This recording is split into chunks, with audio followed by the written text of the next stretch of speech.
welcome to episode 20 of the Sisyphus complex solution. How you all doing? Obviously we're still continuing with the lunacy out there and that, so hopefully people are holding up as best they can. The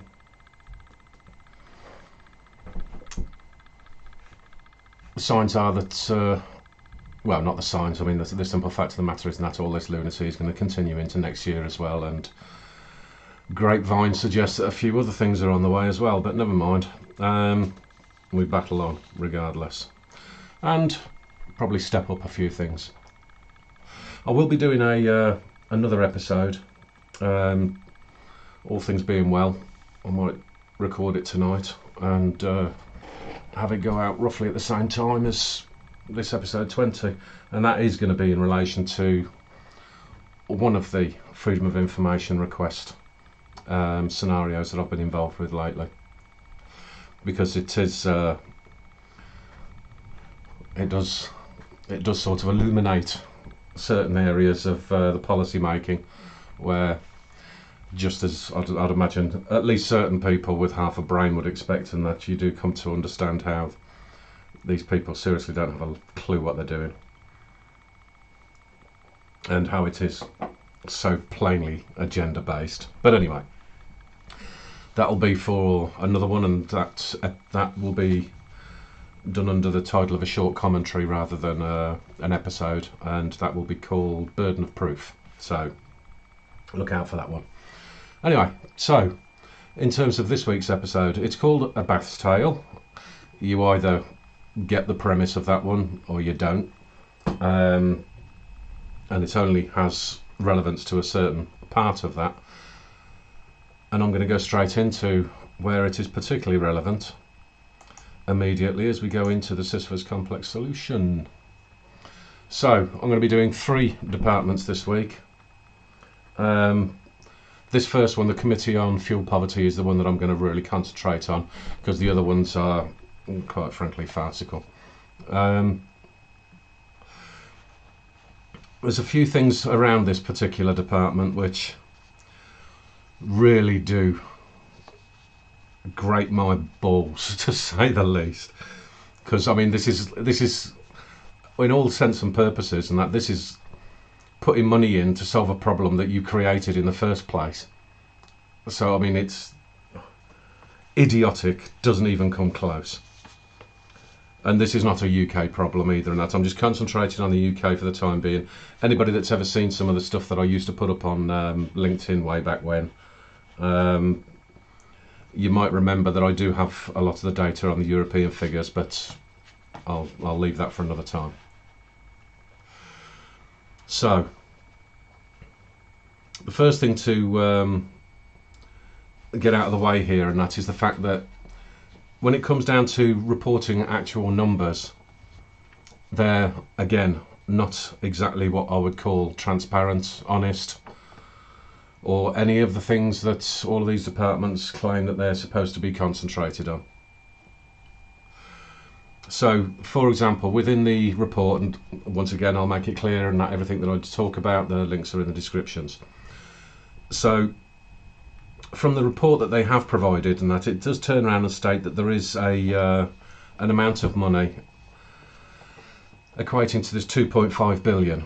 Now, there's a bit of an issue within this, in so much as that, generally speaking, when I'm running through the numbers, I'll also find out the number of staff, and I'll also find out about the staffing costs and all this sort of stuff. But that information is quite starkly missing in this instance. There's a number of things that are missing from this, but frankly I'm not surprised. But the one thing I have managed to ascertain is that there are 12 people on this committee, and there is actually one of the people that sits on this committee that I won't say I know him very, very well, but somebody that I do happen to know, and it's because of that I find it even more irritating, because within the 12 people that are on there, there was a freedom of information request sent out. Now, this freedom of information request showed that there was a certain, it was done in 2017, there was a certain amount of money that was declared as the monthly sum for pay and expenses and so on and so forth. Now, plainly, that being in 2017, I guarantee there will have been an increase since then. But I'm just going with the figures from 2017. Now, from the amount of money that there was responded in the Freedom of Information from 2017, times that by 12, and it worked out at something like around, well, not around about, it worked out at precisely £907,872 over the course of a year. So I'm literally going to have to assume that that amount of money is part of this 2.5 billion, because, like I say, the reporting is not transparent. So I mean, I had at one point thought that I might add it onto that, but I'll just leave the figure as it is for the time being. But the part that is grating around that, oh no, sorry, I've made one mistake already in that, because I put the times 12, so it's not 12 committee members, it's 6 committee members, which makes it even worse, because that means that over the course of a year, each individual member will be getting £151,312 each. Now, when you take into consideration that, because, like I say, there is one of the people that is named within this, I think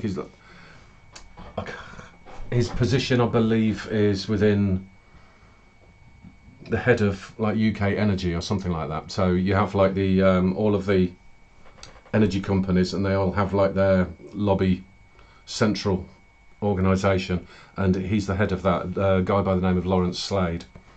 So he's already getting a rather substantial sum from that particular position, and then according to this, he'll be going to get in another 151 grand plus on top. So that is a serious bloody issue immediately for a committee on fuel poverty. Try to let that part sink in. So the other part within the reports that these people produce, I've noted that, oh yeah, I mean, as per usual on that, I forget what I've put up on the screen. So yeah, you can see the amount of money that's paid from the Freedom of Information as 24th March 2017. So yeah, I mean, you can see the screen yourself, you can figure it out. But anyway, the one thing that I did notice within the reports that they do make is that they do not make mention at all of how many people die every year from fuel poverty. So, on their behalf, what I've done is added up a chart here with various numbers, and this came from a report also from 2017. There had been an intention to do more recent reports, but that tends to be something that is done after a certain number of years, once they've obviously got the money for it again and all this sort of stuff. So I think the standard process would be once every 3 to 5 years usually. So with the nonsense that we've had now over 2 seasons, not 2 waves, just 2 seasons of the same thing, the numbers are all getting skewed, quite intentionally, I would imagine, because this report in 2017 was done by 2 organisations, one called E3G and the other one called NEA, both of whom are actually climate groups. You know, they're the ones that don't seem to understand all the policies that they actually want to promote are actually responsible for the deaths that they want to then whine about. You know, not exactly the smartest tools in the box, but anyway. you can see from the numbers there, and that's as to the excess winter deaths. And now from that excess winter deaths, they've actually associated what is a very simplistic 10%, which to me doesn't make a great deal of, should we say, scientific sense. So those numbers on their own, I think you have to look towards the number of the excess winter deaths more than anything else, simply because there would be distinct associations for all of the deaths as to what what the diagnosis was and how long that particular issue had been in play. Or say, I mean, as we're all learning at the moment, and that, so for example, like with the flu deaths and what have you, you could quite easily turn around and say, well, okay, there's this much anticipated, and then yep, a given amount will go into excess winter deaths, but the association of the types of deaths that are linked to fuel poverty are also quite extensive as well. So I don't think it's just a case of just slapping a 10% on there, especially when you consider that there are 2.4 million households across the UK that have got an issue with energy poverty, and a large number of those, I mean, the actual breakdown, and that this is the problem with this type of data, and that they don't do the types of breakdowns that they should. But the one thing that we can look towards as essentially as a given at this stage, it's as bad as doing the 10%, but you have to look towards what's going to be a given when the data isn't in front of you. But an awful lot of the households in energy poverty are actually with the elderly, which is something that, again, all of this sort of stuff, and that raises so many questions, especially when it comes down to all of this crap over the Ponzi China virus, as to how many people are actually dying and what they're actually dying of. And it's not just a case of the numbers of deaths hiding the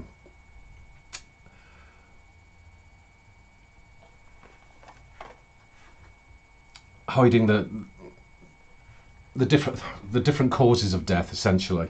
So I mean, even down to nonsense like somebody having been run over and that, and then suddenly it's a Ponzi China virus death. But all of this is most definitely completely covering up both flu deaths,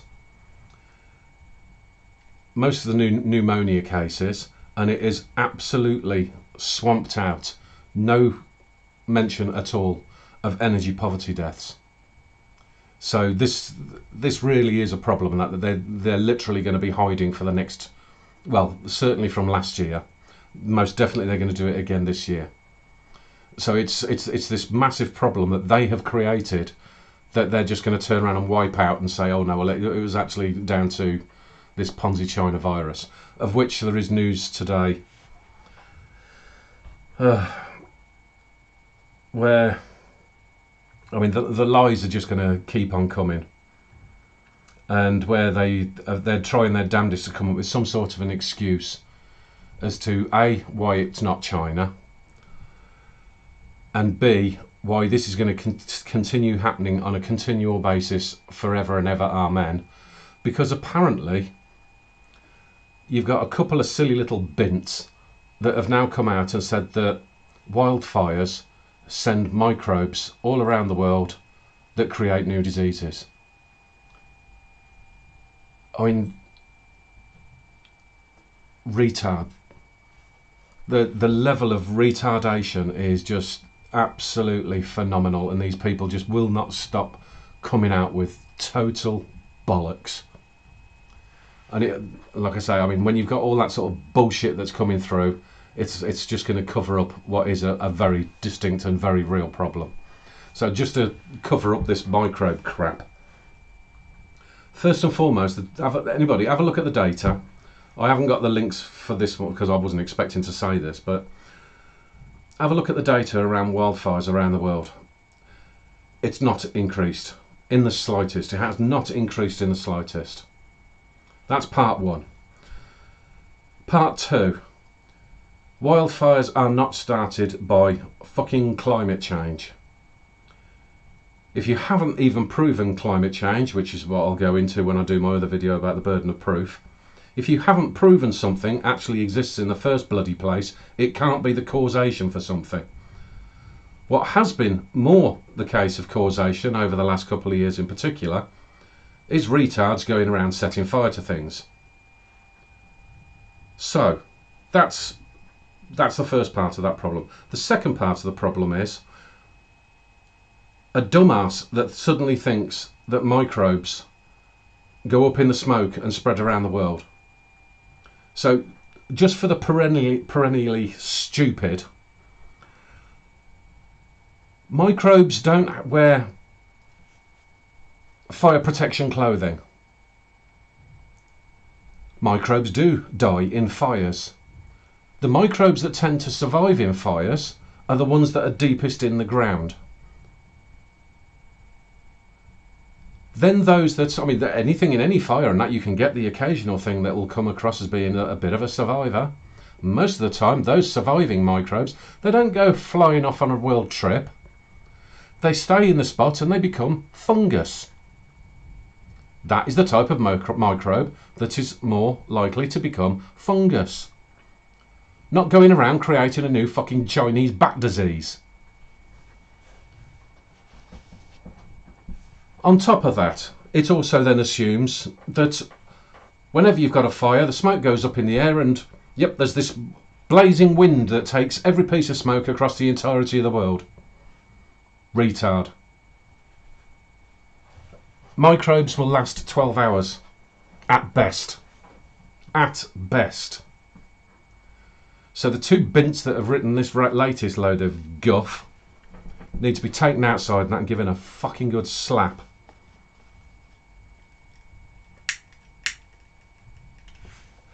The utter garbage that is coming out claiming to be the science these days is just absolutely retarded. But anyway, back to these bastards. Right, so you've got the excess deaths that they intentionally avoid. What we do get from the report though is out of the 2.5 billion, the amount of money that is actually spent on providing direct assistance. Yeah, you can see this on the middle white. So you've got 15% is on assistance to those considered to be fuel poor, 2.4 million. And then around 20% on the so-called efficiency measures. Now the efficiency measures basically means things like insulation and, bizarrely, boilers. And there is a link in the description to prove this again. But there has been for a number of years now, and there still is, ongoing, the website is there, a programme to provide financial assistance for people to get boilers. Despite the fact that Boris, the genius that he is, now apparently wants to ban all boilers. So he's going to give assistance to people to get boilers, so he can then take them back out again. Fucking idiot. Now, the problem that comes about for me is two things with this. The first thing is that if you add that up, that means that 35% of the 2.5 billion, that equates to 875 million. Which means £364.58 per household. Now, if you've got somebody that's in energy poverty, £364.58 isn't really going to cut the mustard, because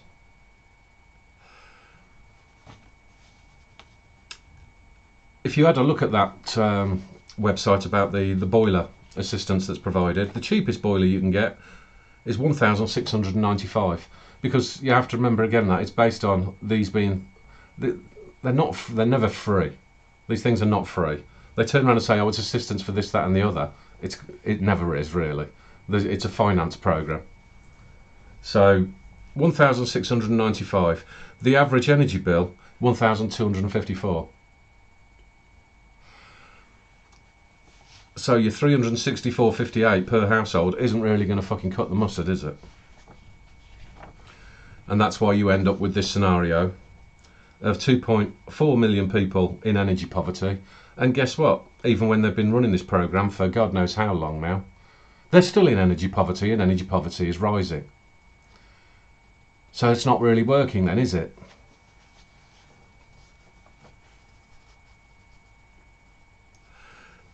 If they bothered their arse to actually get a clue and understand how much they are responsible for driving up the energy prices, then you wouldn't have to solve the problem of energy poverty. But oh no, that would be intelligent. What's even worse is that these scumbags, the party in blue, they're looking towards having this increase to 9.3 billion. Absolutely incredible. So the question that has to be asked is, if 35% of this is being spent on actually giving at least some level of assistance, what's the other 65% being spent on?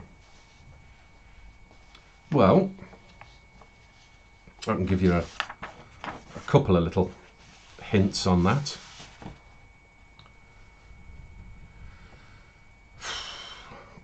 They are actually, they're talking about programs for technology to solve energy poverty, and this supposed technology that is going to help solve energy poverty is to do things like speeding up machine learning programs to be able to identify those people in energy poverty.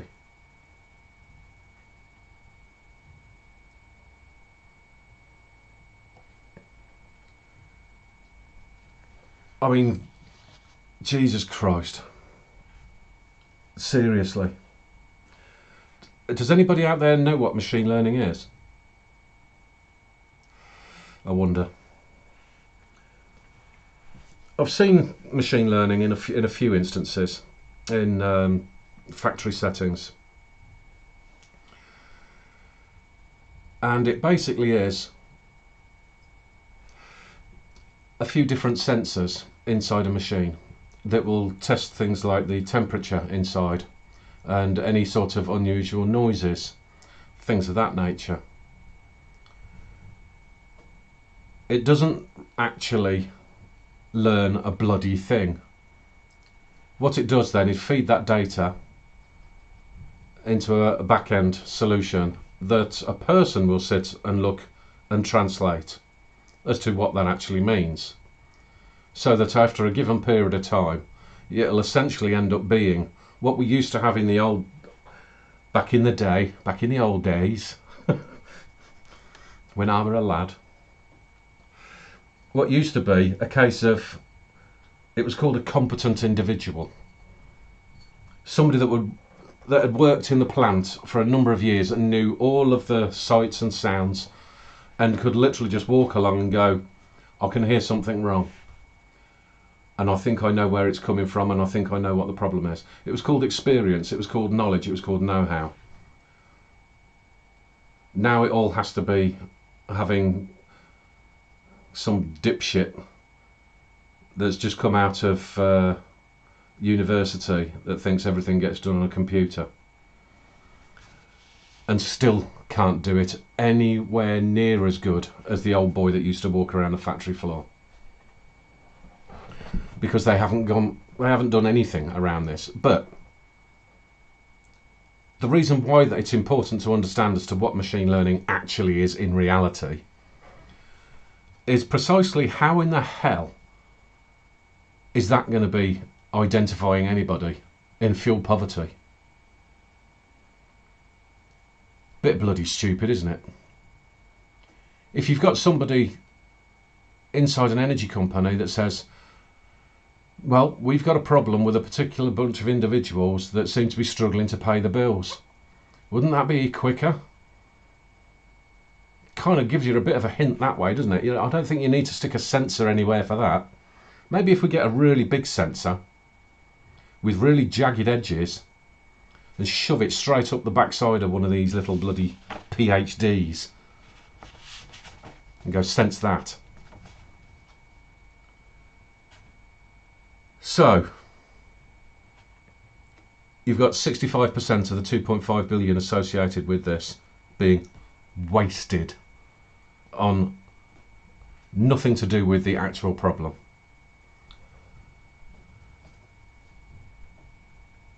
In terms of where the problem seriously comes from, it is again, it's this lunacy of, well, it actually goes across a wider spectrum this time. It started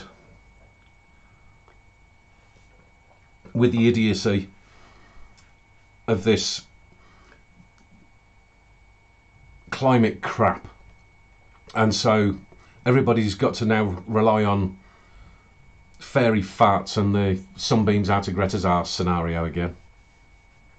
So we've got to pay through the absolute nose for something that creates a bigger problem on every end of the spectrum, and that increases energy bills phenomenally. Then you do have subsidies and things like that over to the oil and gas sector as well. So you basically, it doesn't matter which end of the scale you go, the problem is caused by government. Government stealing from one side, which means that they end up having to charge the consumer more, and then chucking money into an idiotic project that they then have to pay even more over the top, and then they have to charge yet more to the consumer. I mean, have a look at places like Germany and how much money they're having to pay, because we're not far behind them. I mean, the whole thing is an absolute farce created by government.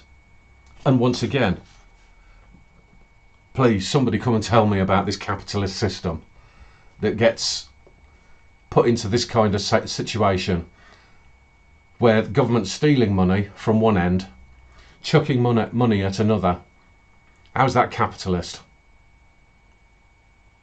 Good luck with your communist states, because that'll work out really well, won't it?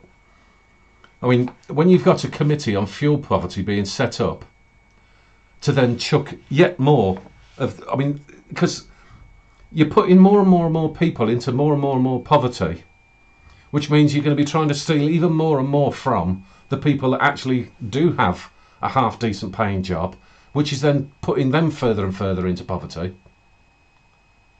And then you'll go and put up something like this, the Committee on Fuel Poverty. I mean, this is literally a case of, the only example I can think of is that if I was to walk up to you, punch you in the face and take a tenner off you,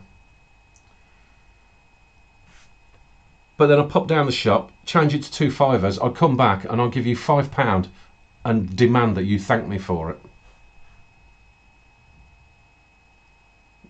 In the government's case, you wouldn't get the fiver, because as things are going, we're heading straight back into Gordon Brown territory, where it was 99.8%, 99.8 pence in every pound went through the fucking exchequer. This is idiocy of the highest level. I mean, it quite literally is the classic case of robbing Peter to pay his crony-socialist Paul. Not this one. I mean, Jesus Christ, these people.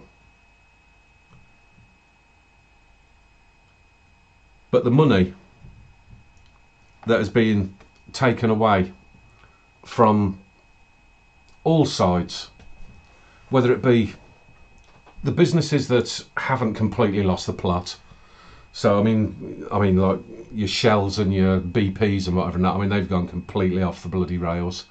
The people that they've stuck at the head of those organisations, they're just they are literally the eco-loony lackeys that have been stuck in those positions to keep spewing this idiotic agenda.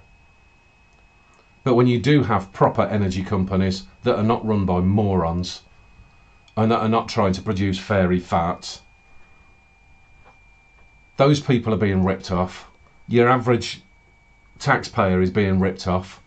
Anybody that's actually creating money, anybody that's actually doing something of value, people that are actually the ones that are responsible for productivity, they are getting stripped rotten by scumbags in this socialist system, who then turn around and think that they're being all nice and clever by setting up something like this to say, oh well, we're doing something about it, whilst robbing from that as well. Oh, for Christ's sake. Everything based on a lie to then create another lie. I mean, Jesus Christ. Seriously, next elections, whether local elections, national elections, that we should be pushing for earlier rather than later. So if you remember, I did say 10% of any constituency, recall your MP, stick somebody else in. You need to get rid of these established arseholes as soon as possible, because they have just created an absolute shower of shite. And I've got zero time for anybody trying to turn around and tell me that this stuff is worthwhile. All of you bedwetters that probably think all of this rubbish is true. You know, the microbe is coming out of the forest fire that the activists just set to create the virus. That's no, it's got nothing to do with China, and you have to get fucking injected with something and that to be able to stop the microbe coming over and attacking you. Because there's less than 1% of you and that are going to get the sniffles. For Christ's sake. And it's all because carbon dioxide, you know, plant food. And we have to kill this many people on a consistent basis. And also take into consideration, like I said before, and when I'm talking about the figures for the UK, and I do have the numbers for Europe, it is nothing compared to the numbers out in the developing nations. All because of this crap. Every Western nation is responsible for this. Every single one of them. Everybody that is buying into this total pseudoscience, agenda-based bullshit is literally killing millions, because those are the numbers that it runs into out in the developing nations. Millions.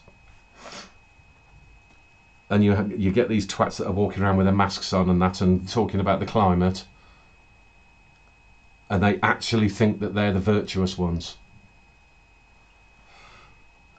Bloody disgrace, every single one of them. And I mean, at the end of the day, all of this, it all boils down to it's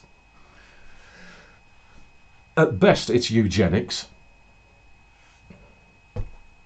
At worst, quite frankly, at some point in the future, as much as we look back now at things like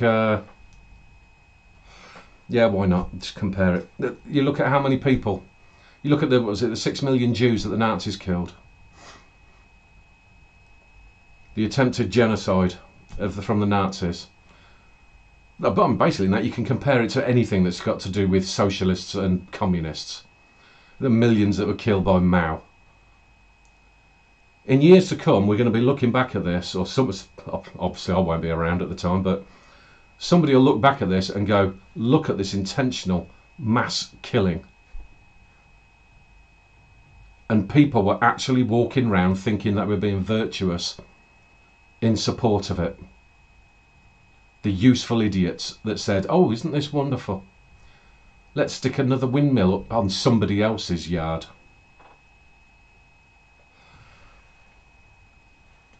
seriously is an agenda of mass murder. It really is. And that Lawrence Slade, Jesus Christ, man, you've got some balls to sit in on that.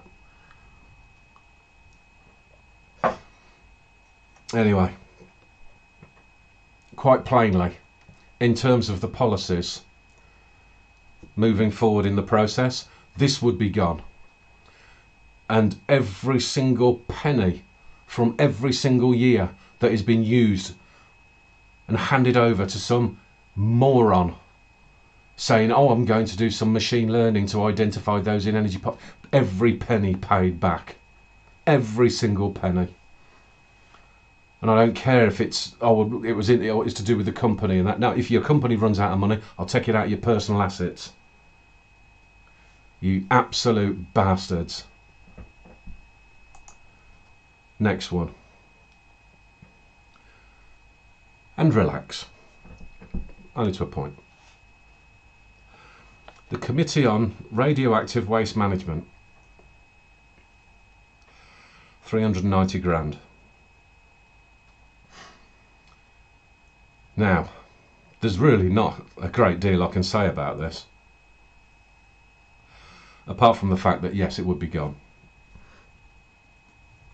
You've got what should be, and it quite plainly isn't, it's all part of this crony-socialist system, the energy sector.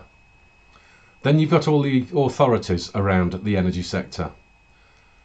And then apparently we've got this Committee on Radioactive Waste Management, which contains precisely the people you can see in this photograph.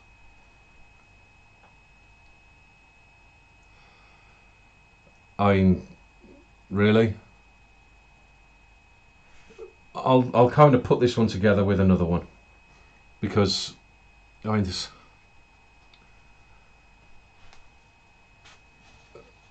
Look at the objectives. Point B. We'll discuss concerns that we think the committee need to be addressed. Well, looking at that particular group, I would imagine the biggest concerns they've got is, are we getting digestives or hobnobs with our cup of tea? Gone. Similar scenario here. Industrial Development Advisory Board.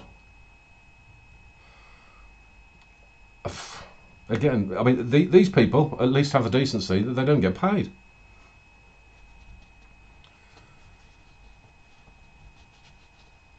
But, I mean, seriously, what? They don't do anything. So, I mean, here's the thing with this and that. So I'm not going to really go into this one and that, because there's no point. It wouldn't exist. But here's the point about advisory committees and things of this nature. Would it be an idea to have advisory committees on a range of different subjects? Potentially, yes. So, I mean, I would scrap this one to begin with, but I would look towards having some kind of advisory. I wouldn't call them committees and that, and I wouldn't have set people within it either. But the thing of it is, in this lunatic bloody world that whoever these morons are want to be creating, well, we know who they are, but yeah, you know. One of the biggest lost resources are those people of an age that have retired, or they're in a position where they're sort of winding down, but they still want to play a bit of role in something. So you've got certain people where you can do a little bit of vetting, make sure that they're not some climatard again, and you're not inviting the same lunatics back into the asylum. And you can turn around and say, well, okay, let's sit around and occasionally let's have a bit of a conversation with these people. Would it need to be something that is done to the extent of the that radioactive waste one? No, because the people that you've got working in the sectors should know what they're bloody doing anyway. That's the first point. But when you do have these people that you can have a chat with every now and again, and to gain some of that experience, some of the knowledge that they've accumulated over the years, that does make sense. Does it make sense to reward them for that advice? Yes, it does. But that can be done on a similar basis to a general kind of advisory position, where your agreement is on a per day cost. And again, it depends on what it is specifically that you're doing. So if you've got something as an open invitation to specific individuals that you know that you've vetted and you can trust, you can have the open invitation and that, and wait to see who's going to respond and say that they'll turn up. And you say, well, okay, then that will, we'll make sure that your travel is covered and you'll have your tea and biscuits. We can have that first 5 minutes to decide on whether it is digestives or hobnobs. And then have set bullet points to say, this is what we want to be having a conversation with you about. This is what we want to have a conversation about. We don't want them turning up and going, well, I'm worried about the buses in my area because I couldn't give a monkeys.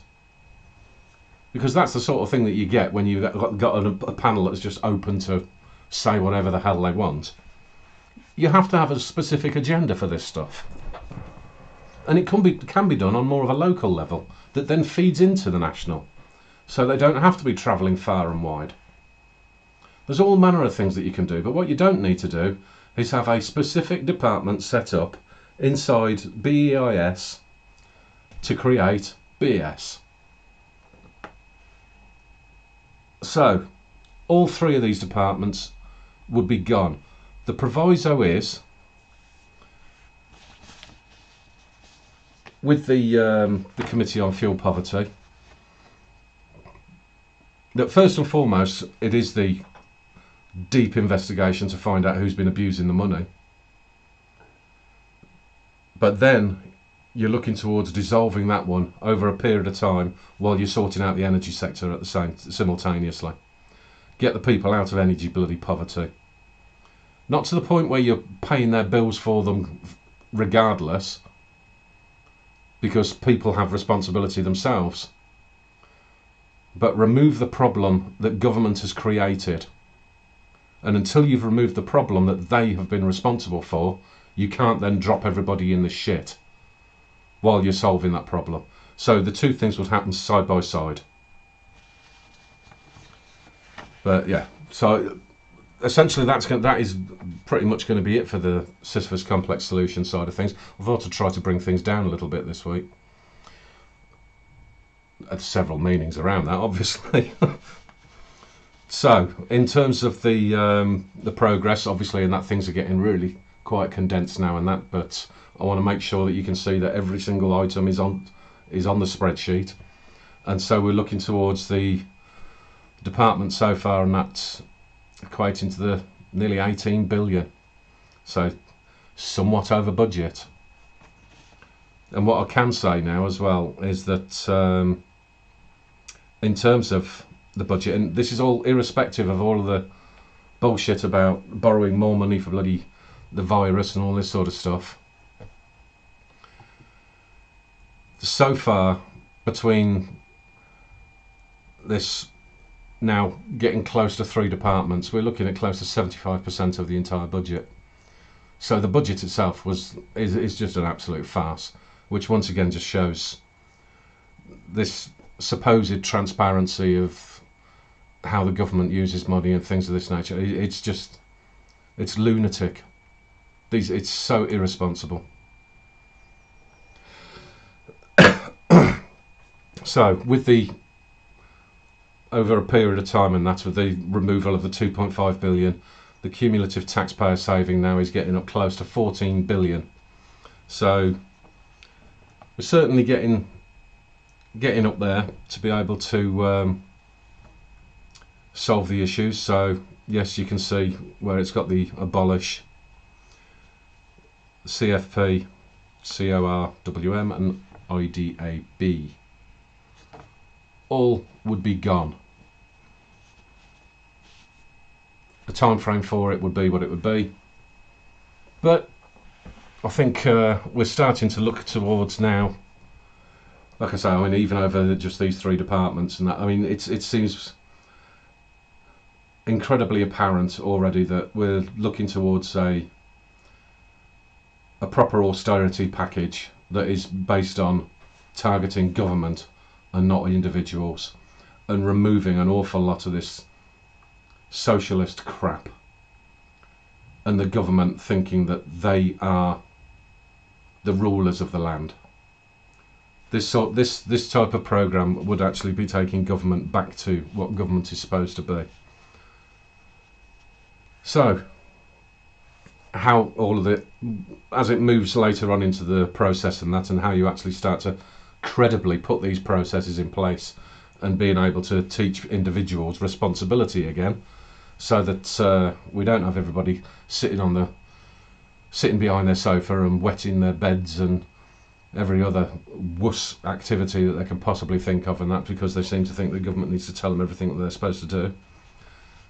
There would be a very strong program to implement responsibility of the individual as well, because the individuals would then have the room to be going out and creating the opportunities, not relying on these bastards, because they cannot be relied on. So in that fuel poverty one, and that really does rile me, that to steal that much money from people, have something set up specifically to be helping people that could potentially be, never mind all your crap about, oh, we've got to save one life and that as they wear a mask, really looking towards saving somebody that you're just letting sit and freeze every winter. Outrageous. So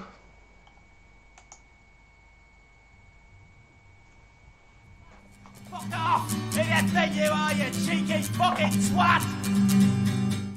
There you go. I can do a bit of this one here. There are going to be some slight differences this time, but getting the first one underway. So, the International Organization for Migration.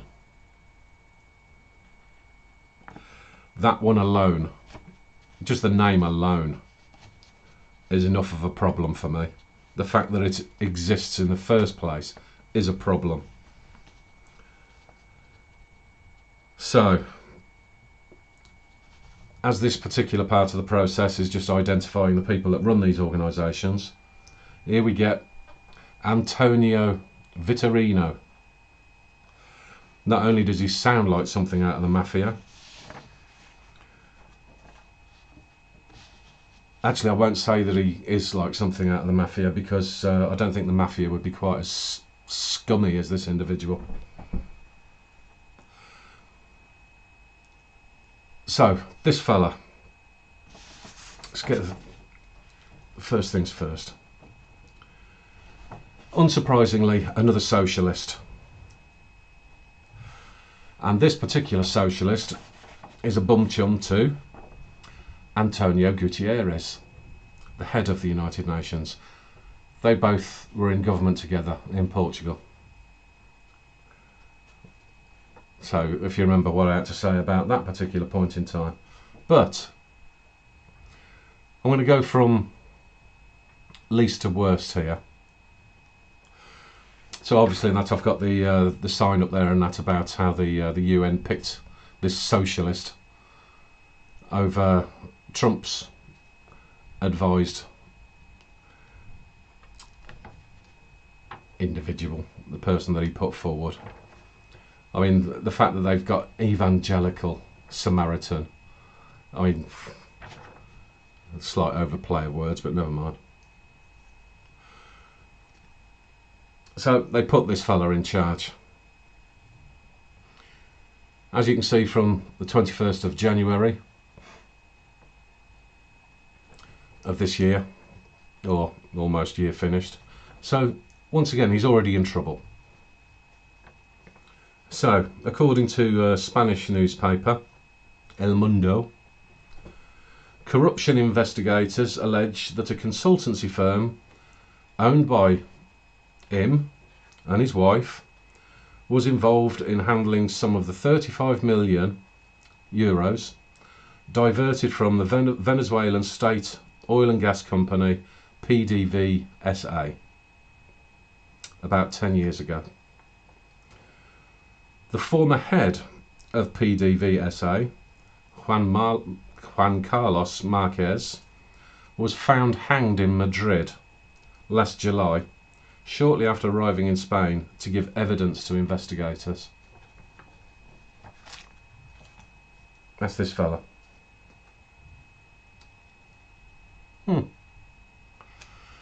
Now, there is another part which takes up the bulk down the side, which is the fact that this guy was actually named in a case that had been put together around a paedophile network.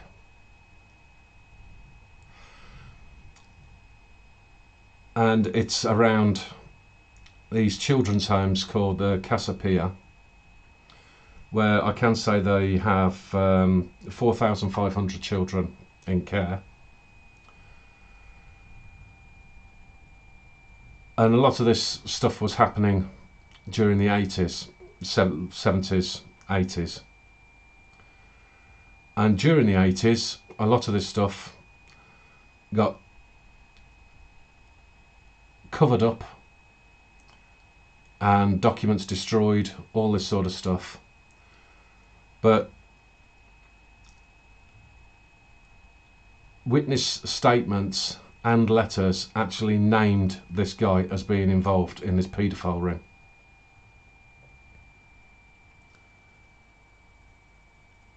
This sounds awfully similar to scenarios that we've seen inside the UK as well, particularly around people like Cyril Smith. So where you get these politicians in their paedophile rings where everything just gets swept under the carpet. Oh, nobody knew anything.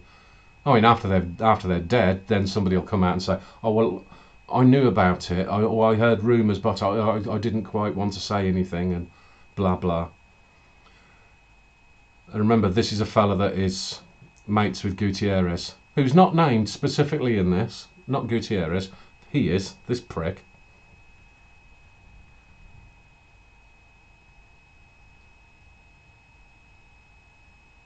Part of the government that destroyed the documents and the evidence. And in the end, as you can see down the bottom, that he had to resign in 1997 for being suspected of tax evasion. So a real typical prime example for what you want in the United Nations. Exactly the sort of person that you expect to see in the United Nations. And isn't it strange how you get people that are involved in paedophile rings, allegedly, are with the United Nations at a time, because prior to this he was with other areas of the United Nations, involved with the United Nations at a time when the stories coming out about United Nations and paedophilia are rife. Not exactly a coincidence, really, is it? So yeah, Agenda 2030, to all governments around the world that are signed up to Agenda 2030 and want to be ruled by pedo boys here. Well done.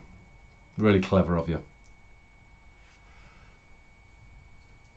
And the fact that certain members would actually promote this piece of shit into that position, knowing full well what sort of scumbag he is. And now he's going to be looking after all those little migrant kids. Yeah, I'll bet he is. So,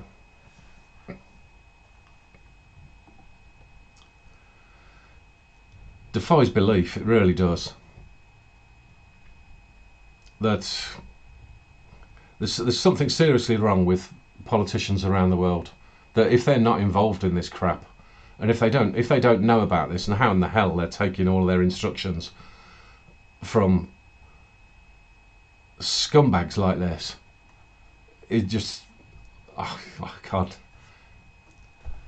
Leave the United Nations.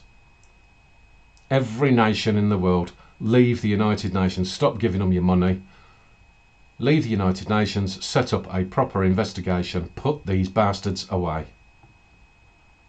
Stop following their poxy agendas. Put them in prison.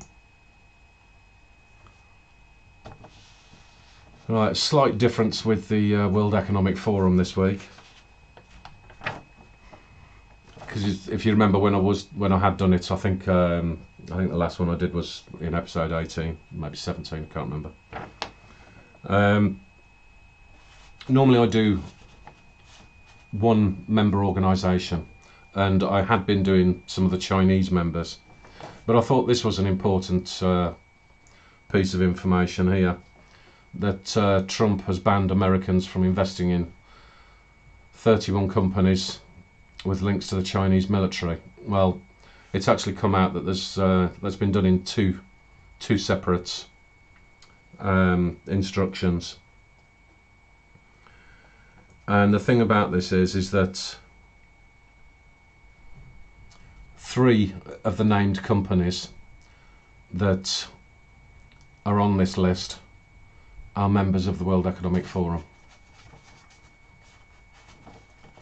So again, whether you're looking at Agenda 2030, whether you're looking at the Great Reset, why is anybody paying attention to people like this? So, in terms of the additional information, there's a case of a brief statement to say why it matters. So that many of these companies trade on the US exchanges and sometimes purchased by American investors as part of mutual funds. So it's unclear as to what effect these sanctions will have on the markets. Quite frankly, who cares? And in terms of their state of play, the People's Liberation Army, CCP Army, is a threat to the US, increasingly exploiting US states' capital to gain an edge in its military-industrial complex. The order prohibits direct ownership of shares and investments in the market funds that includes these Chinese firms. Investors have until November 2021 to divest. Obviously, the UK has also been taking some steps to remove some of the previously planned relationships with CCP related organisations. Not fast enough as far as I'm concerned. I mean, I've seen over the last few days and that's the stuff to do with Huawei, where apparently the time frame for removal of the technology is up to 2027, I believe.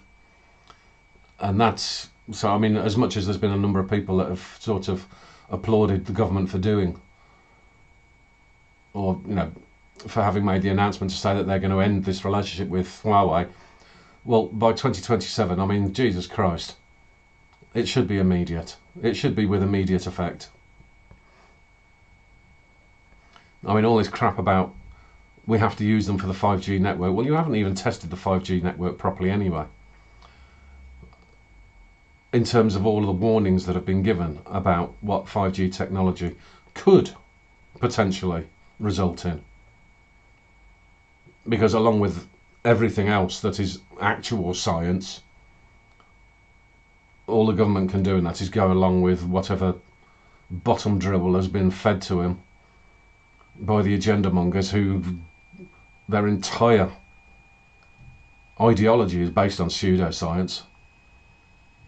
So why anybody would listen to them over 5G as well, that is beyond me.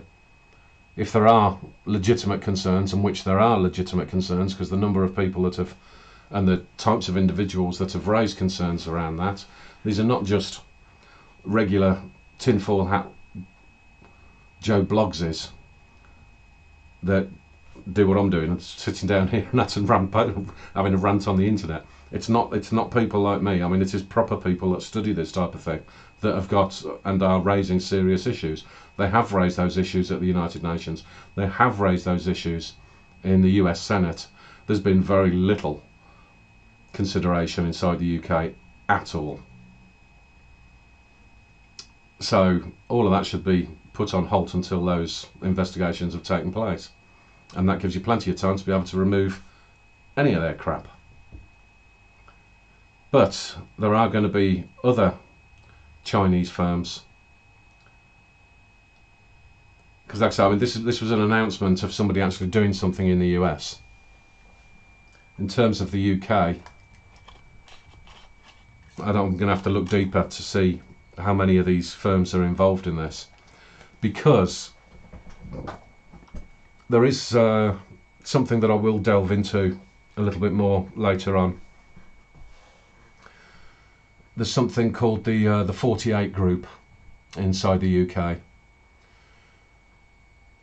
which is like a list. I mean, it even says within the web pages, it says who's who, and it is a who's who of all of the usual suspects that you'd expect.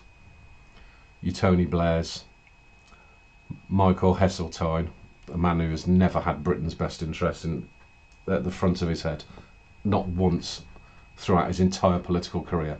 The man is a perennial scumbag, which is why the BBC always call on him for every subject.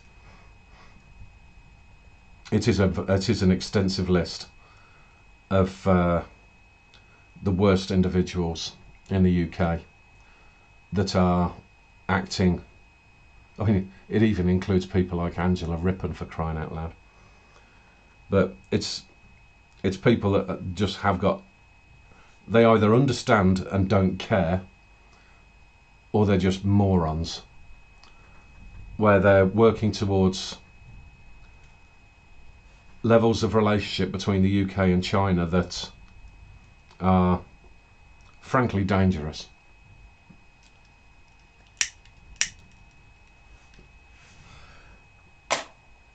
Now, I know most people turn around and try to qualify things by saying, oh, look, it's not the Chinese people, it's the CCP. I'm not going to say that, because the Chinese people are the CCP. The only ones that are not the CCP are the ones that are actually defecting and leaving. It's as simple as that. Because everybody else has to be under CCP control. There are no companies that are not involved with the CCP in some way, shape or form. Even foreign firms that go into China have members of the CCP involved in those organisations, because otherwise they don't get to do anything. So trying to make this distinction is utterly pointless.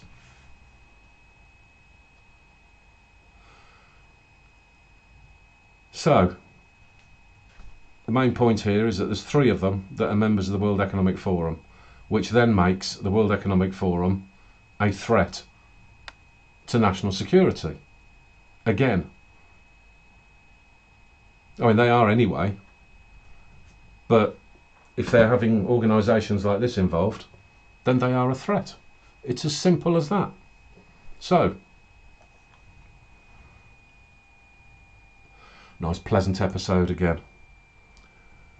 But hey, this is politics, and I'm bringing this one to an end because that's how I want to do the other one as well. My burden of proof one. And the last few that I've been doing that have been ridiculously long. Now, I have noticed that a number of people have been doing all Christmassy things and telling Merry Christmas to everybody. Well, I'll kind of do something similar in that, but I won't go overboard with it. A, because that's not in my nature. And B, because it ain't going to be a particularly Merry Christmas, let's face it. I mean, these buggers are determined to piss everybody off, but I thought what I would do is, here's Christmas drinks and that. So I do like my Baileys at Christmas. So, cheers, happy Christmas. I know you're supposed to put it in a glass, but I can't be asked to get one. I've got wine in that. So anyway,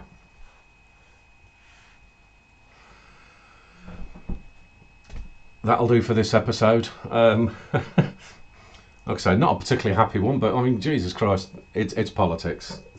You know, these things are serious, and bit by bit, if it comes down to weeding out the rubbish and having things that are so blatantly wrong and obviously wrong that you can get the bit between your teeth to say, no, we don't want this, we don't need this, or this is a serious problem that you have caused. If we can identify all these things and then start to remove them, well then at the end you're left with a clean board, stuff that you know that belongs there. And then you can start to have a bit more of a smile on your face when you're saying, right, okay, we've got that clean slate. It means we don't have to be asking these people for this much money anymore. We don't have to be interfering with that anymore. We can let people live their bloody life. We can let people smile and go out and do their own thing.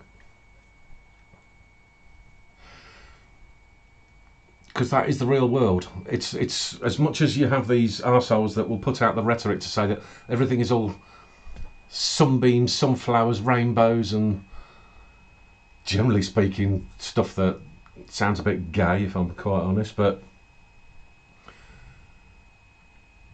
the real world isn't like that. The real world is it's the up and down, and it's the trials and tribulations, and it's how you actually recognise these things, deal with these things, try to find the solutions for them, so that you can lead towards that day when you can sit back and go, oh, for Christ's sake, thank God for that. And you can get the satisfaction of feeling like you've earned sitting back and going, thank God for that. So it does end up being worth it in the long run. And there will always be the next thing, and the next thing, and the next thing. That's called life.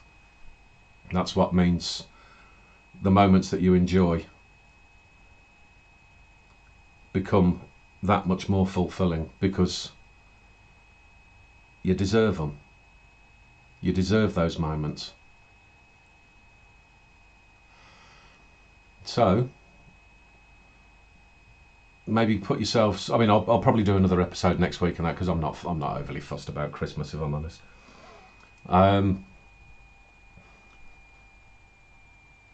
Hopefully you can sort of sit back over, I mean, despite the fact I dare say a lot of you are probably not doing an awful lot anyway, but if you can take those few moments over the period where you do have a bit of time for yourself, to just think about, well,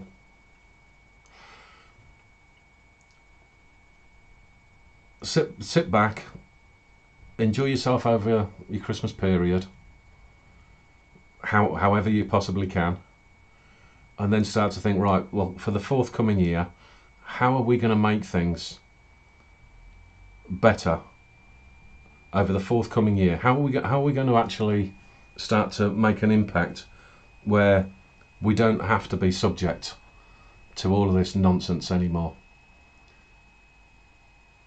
How are we going to start to push back on it so that at this time next year, the Christmas day will be one where we can really sit back, preferably in the pub or wherever, and go, yeah, we've really made our mark this year. Something to think about. Hopefully at the end of next year, and that, I mean, I want the Heritage Party to have made a bit of a mark, because the local elections are coming up. I mean, assuming they're not going to cancel them, they probably will, because they'll get scared, but I want the Heritage Party to start making a mark next year. And anybody that wants to get in touch and play a role in that, feel free. Feel free. More than happy to help out and to pass people into the right direction. And give any advice I can. Or you can just write to me and tell me I'm full of shit. No, don't do that. Anyway, that'll do it for this episode. All right, cheers. See you later. Bye-bye.